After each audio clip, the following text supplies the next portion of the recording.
Tenali Telugu Desam party MLC అభ్యర్థి శ్రీ ఆలపాటి రాజేంద్ర ప్రసాద్ గారి గెలుపు కొరకు అనుసరించాల్సిన వ్యూహాలను కూటమి నాయకులతో తెనాలిలోని స్వర్ణ ఇన్ హోటల్లో సమావేశమై చర్చించిన మాజీ మంత్రి వేమూరు శాసనసభ్యులు శ్రీ నక్క ఆనందబాబు గారు మరియు ఎమ్మెల్సీ ఎన్నికల వేమూరు నియోజకవర్గ observer Andhra Pradesh minority finance corporation chairman Maulana Sheikh Mustaq Ahmed garu Vemuru నియోజకవర్గ అబ్జర్వర్ బంగా సామిరెడ్డి కార్యక్రమంలో వేమూరు నియోజకవర్గంలోని 5 మండలాల ముఖ్య నాయకులు క్లస్టర్ ఇన్ఛార్జీలు కూటమి నాయకులు పాల్గొన్నారు.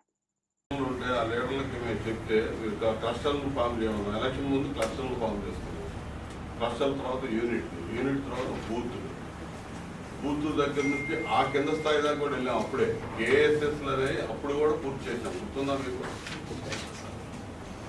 గుర్తుందా మీకు? కుటుంబ సాధికార సారథులు అనేవి ఆ రోజు కూడా తప్పుల తరగతులు కానీ ఏదైనా కానీ మొత్తానికి అన్ని మొత్తం 2 లక్షల ఓట్లు ఉంటే ఆ 2 లక్షల వాటర్ ఎన్రోల్మెంట్ అయింది.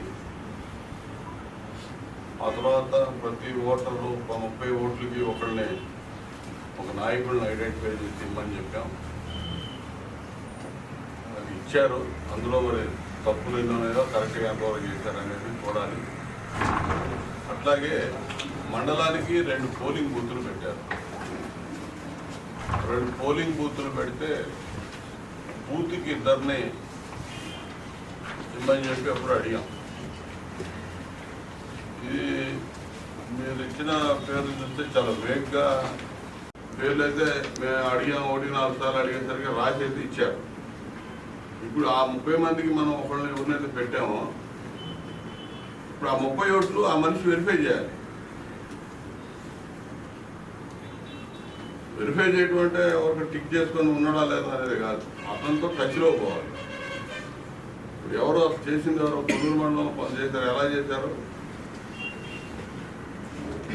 వెరిఫికేషన్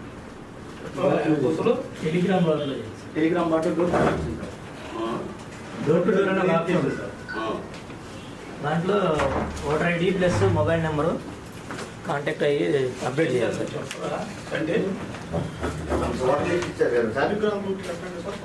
దగ్గర ఐడీలు ఉంటామంటే మొత్తం ఓట్లన్నీ 9,000 అనుకో.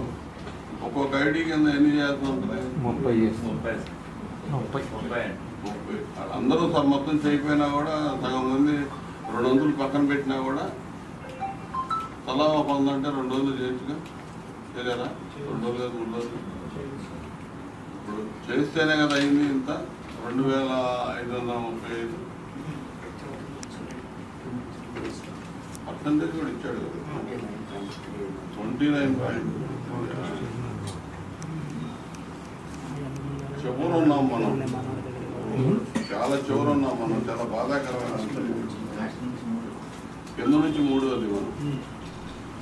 నేను అనుకోవటం ఈ కింద నుంచి 3వ దాకా కూడా ఎక్కువ కొల్లూరు మండలం అయి ఉంటుంది అనుకుంటున్నాను. నేను మండలాల వారీగా డివైడ్ అనే చెప్తున్నాను కదా, ఎక్కువ మీ దగ్గర అయి ఉంటుంది. మిగతా మండలాల వాళ్ళు మరి మీరు వేమూరు ఏంటి పరిస్థితి అని మీరు ఒక క్లస్టర్ చూస్తారు. నిజమే గారు, మిగతా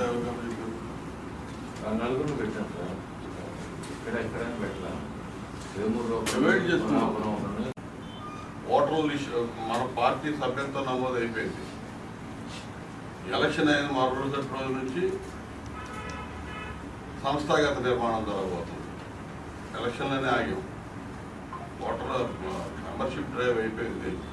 సంస్థాగత నిర్మాణం ఎలక్షన్ అయిన తెల్లారే మొదలవబోతుంది. ఎమ్మెల్సీ ఎలక్షన్ అయిన తెల్లారి సంస్థాగత నిర్మాణం ఇప్పుడు నేను చెప్పిన క్రైటీరియాలోనే ఉండబోతుంది. సేమ్ కేఎస్ఎస్లు, బూత్, యూనిట్, క్లస్టరు, గ్రామ కమిటీ, మండల కమిటీ, సమన్వయ కమిటీ, జిల్లా కమిటీ, ఇది ఉండబోతుంది. ఇది ఫైనల్గా ప్రతి ఒక్కరు కూడా మండల ప్రెసిడెంట్ ఉన్నా, పొలిట్ బ్యూరో మెంబర్ ఉన్నా, లేకపోతే ఇంకో పదవులో ఉన్న పార్టీ జనరల్ సెక్రటరీ ఉన్నా వాడు కేఎస్ఎస్లోనో బూత్లోనో ఒక బాధ్యత కనీసం 50 ఓట్లు 60 ఓట్లకైనా బాధ్యత తీసుకొని ఉండాలి పెద్ద లీడర్ కూడా.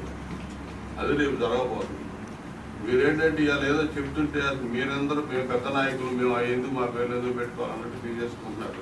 తీసేసుకోవట్లే కానీ రేపు మీకు ఏమైనా పదవులు ఇచ్చేటప్పుడు కూడా మీరు ఏం చేశారు, కనీసం కేఎస్ఎస్ కన్నా మీరు ఉన్నారు లేదా అనేది వాడు చూడబోతున్నారు. పోనీ ఇప్పుడు ఇచ్చిన వాళ్ళతో పని చేపిస్తారు, ఇప్పుడు పని చేపిస్తారు. మీరు ఇచ్చారు ఈ పేర్లన్నీ. ఇప్పుడు నెక్స్ట్ ఏంటి, దగ్గర 9,000 ఓట్లు ఉన్నాయి, ఎమ్మెల్సీ ఓట్లు వెరిఫికేషన్ చేయమన్నారు. అంటే ఓటు వెరిఫికేషన్ అంటే ఓటరు ఇప్పుడు గ్రామాల వారీగా కూడా సాధ్యమైనంత వరకు విడదీశారు. ఇవన్నీ మీకు పంపించాం, వచ్చినాయి కదా, 15 గ్రామాల వారి. ఈ గ్రామంలో ఎన్ని ఓట్లు ఉన్నాయి,